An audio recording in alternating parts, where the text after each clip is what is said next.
This is the Yankees POSTCAST, your instant game reaction for the New York Yankees. Part of the Locked On Podcast Network. Your team every day.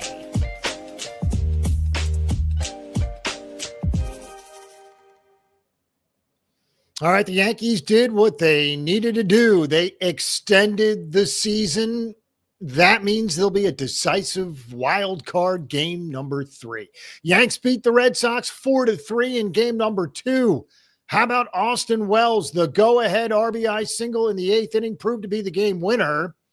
Meanwhile, Carlos Rodon went the first 6, handed it off to high-leverage relievers who get the job done. Fernando Cruz in the 7th, Devin Williams in the 8th, and, of course, David Bednar in the 9th. They all throw a scoreless inning, and again, 4-3 the final score. As we said, it sets up a winner-take-all. Tomorrow, Game 3, the winner moves on to face Toronto. The loser goes home. Hello, everybody. I'm Jay Berman. If you're a New Yorker, you might recognize my work. I've spent more than 2 decades in the biz, everything from TV to web to radio. Glad to have you aboard. You can follow me on X as well, at Jay Berman, Jayberman. Let's do it. Welcome to the Locked On Yankees POSTCAST, both on the Locked On Yankees YouTube channel and the Locked On Yankees podcast feed. The POSTCAST gives you a place to chat after every game. We're part of the Locked On Podcast Network, your team every single day. This is what you'll be talking about. All right, so as expected, turned out to be a wild game. Yanks had an early lead. They coughed up. They took the lead back, coughed it up. They took the lead back and finally held on. Again, Yanks had a 2-0 lead in the first, 2-2 after 3. 3-2 after 5, 3-3 after 6, 4-3 after 8. There you go. Again, as the Yankees win it 4-3. Huge hit from Austin Wells, but the speed from Jazz Chisholm rounding second, obviously off at the crack of the bat and was running. So from first to home relatively quickly. And again, a great slide at home plate as well. The huge hit from Austin Wells. Remember, Wells had 2 hits on the night, so he's looked pretty good so far. Again, the Yanks are now 2-9 in their last 11 postseason games against the Red Sox. We told you the Yanks got off to a fast start. Ben Rice, the very first pitch he sees, and of course, as soon as he hits the home run, everyone's saying he should have played last night. Well, to be fair, that's sort of looking ahead and looking behind at the same time. Can't be done. So we'll put last night behind us and accept the fact that Ben Rice is good and will probably be in the lineup regardless of who the starting pitcher is moving forward. Now, Rice, another first inning home run for the Yankees. As we said, they set a major league record for 50 in the first inning this year. No team has ever hit 50 home runs in a first inning. The Yanks did it this year, and of course, they picked up right where they left off. Ben Rice, the very first pitch he sees in the playoffs, it's out of here. And just like that, it's 2-0 Yankees off Brayan Bello and the Red Sox. Speaking of Rice, he's the first Yankee to homer in his first career postseason at bat since Shane Spencer in ALDS Game 2 of 1998. So it's been a while, nearly 30 years. Amazing stuff from Ben Rice. Now, as for Carlos Rodon, things were going swimmingly, at least through the first 5. Things got a little difficult in the 6th. Rodon allowed his 3rd run. Now, Boone goes out to the mound in the 6th inning. You figure he's at least thinking about taking out Rodon. He gives him the old Booney pep talk. Rodon gets out of it. However, the very next inning, the 7th inning, they allow Rodon to start the frame. And despite the fact that the Red Sox did not score again, that was a mistake because 8 straight balls to start the 7th inning for Rodon. Those were the last 8 pitches he threw. Now, again, Fernando Cruz gets out of the jam. so it didn't hurt the Yankees. But again, you could tell that Rodon was toast after 6. Now, he only threw 91 pitches. So obviously, you can understand why Boone wanted to push him as far as he could, especially having used several relievers last night. But as we said, Cruz comes on to finish off the 7th, gets out of the jam without allowing a run. Devin Williams, who actually gets the win, pitches the 8th inning. David Bednar pitches the 9th inning, striking out 2, and he earns the save. Of course, if you recall, Bednar gave up the run last night, which proved to be a huge insurance run for the Red Sox. Regardless, we're going to a game 3. Now, as we said for Rodon, by the way, there was one error tonight. It was the Rodon throwing error. It needs to be pointed out because, interesting stat, wrote it down. Rodon's error in the 3rd inning, which of course helped the Red Sox score runs, was his first error in any game in almost 5 years. July of 2021. Amazing stat. But again, Rodon doing what he needed to do. Believe it or not, a quality start. 6 innings, 3 earned, 6 Ks. Did allow the home run to Trevor Story. As for the lineup, 2 hits apiece for Judge, Rice, and Wells. Yanks banged out 10 hits tonight. And again, they win it 4-3. As for Brayan Bello, you know how good he's been against the Yankees in the regular season. Really good. I was surprised he was yanked after 2 1/3 through just 28 pitches. Now, it turned out to work because Justin Wilson was into and out of trouble when they yanked Bello. Wilson actually came in and got 5 outs, so kudos to him.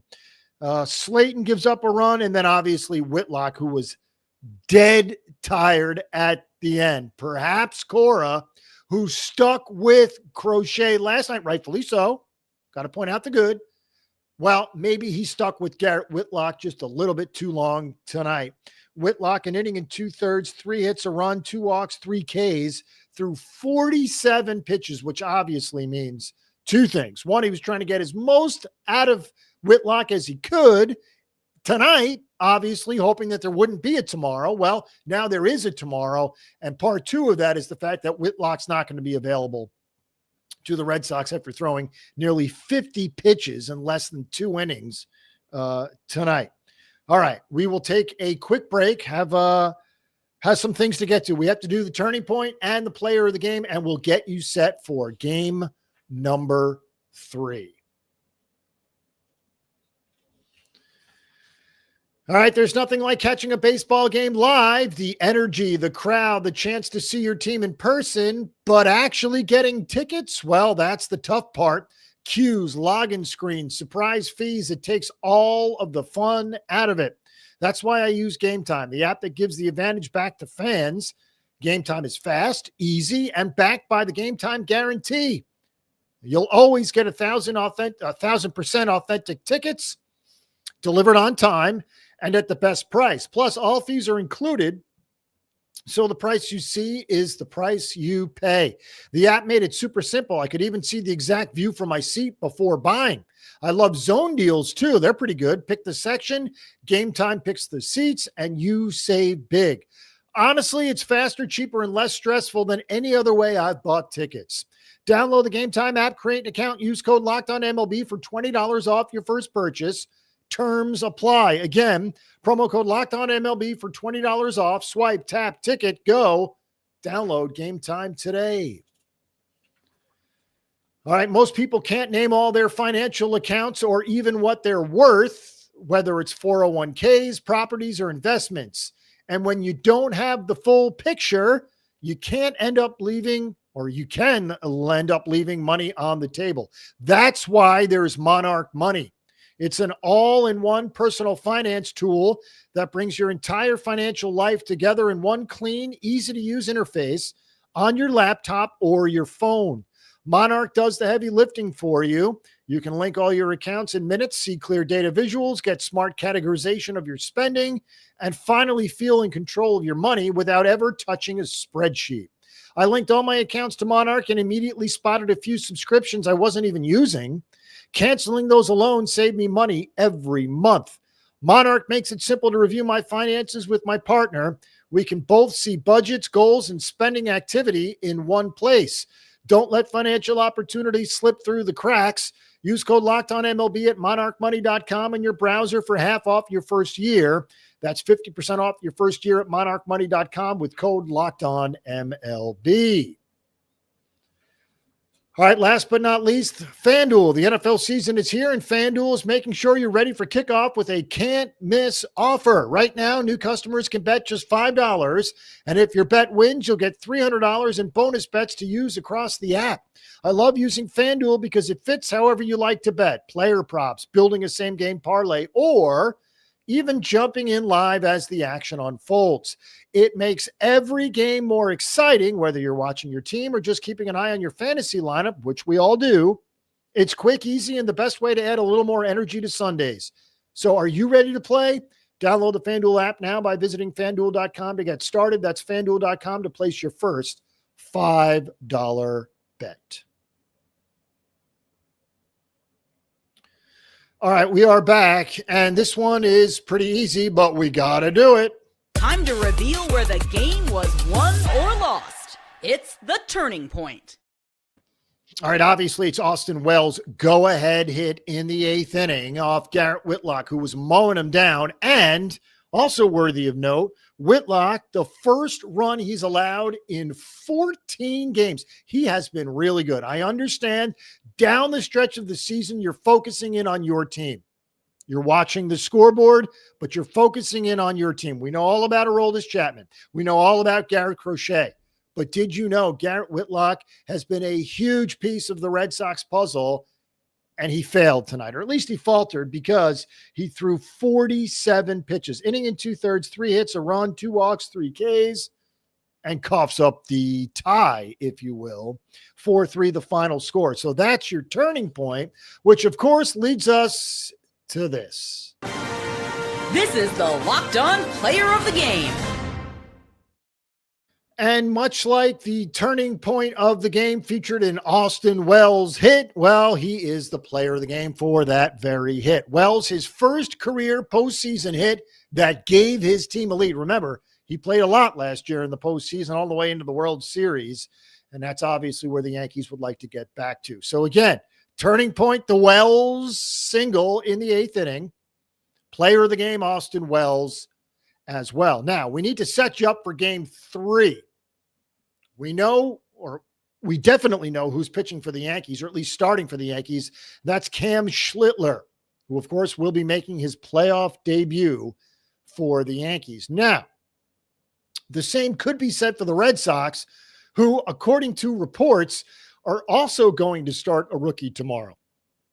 Connolly Early, the lefty, will at least start the game for the Red Sox. And remember, this is not your typical regular season game where you try and push your starter as long as you can. This is all hands on deck, just like we saw tonight when Bello threw 28 pitches against the team he had owned, and he got the hook. So, again, all hands on deck, and you just don't know. At any point in time, a manager can make any type of move. Now, we talked about Aaron Boone last night taking out Max Fried perhaps too early. Well, tonight, Alex Cora, well, he may have left his reliever in too long, and that was Garrett Whitlock. To be fair, he used his high leverage guys as well. Wilson, Slayton, Matz, Kelly, Whitlock, and Tolley, they all pitched. Really, the only guy, at least the high leverage guys out of the bullpen for Boston that didn't pitch tonight is Aroldis Chapman, and he was up and down twice. Now, obviously that doesn't count as an appearance, but he threw the ball and got warm twice. So we'll see how that affects tomorrow's usage of Aroldis Chapman, if you will. All right, thanks for making Locked On Yankees your first listen every single day. For your second listen, find the all-night love, the all-new Locked On MLB Game Night. Every game, every night until a World Series champion is crowned. Get local analysis on a national scale. Find MLB Game Night on Locked On and MLB on YouTube or wherever you listen to podcasts. Also want to mention our partners in crime at Locked On Yankees, Stacey Goutsoulias and Brian McKeon. Remember, Locked On Yankees, it's all theirs. They do a great job, so follow, subscribe, and enjoy. Yankees win, stave off elimination. They'll face elimination again tomorrow. We'll be with you immediately following Game 3. Again, 4-3 the final score. Yanks live to fight another day. Either the Red Sox or the Yankees are going to Toronto. Hopefully it's the Yankees, but we'll find out tomorrow night. I'm Jay Berman. Have a great night, everyone.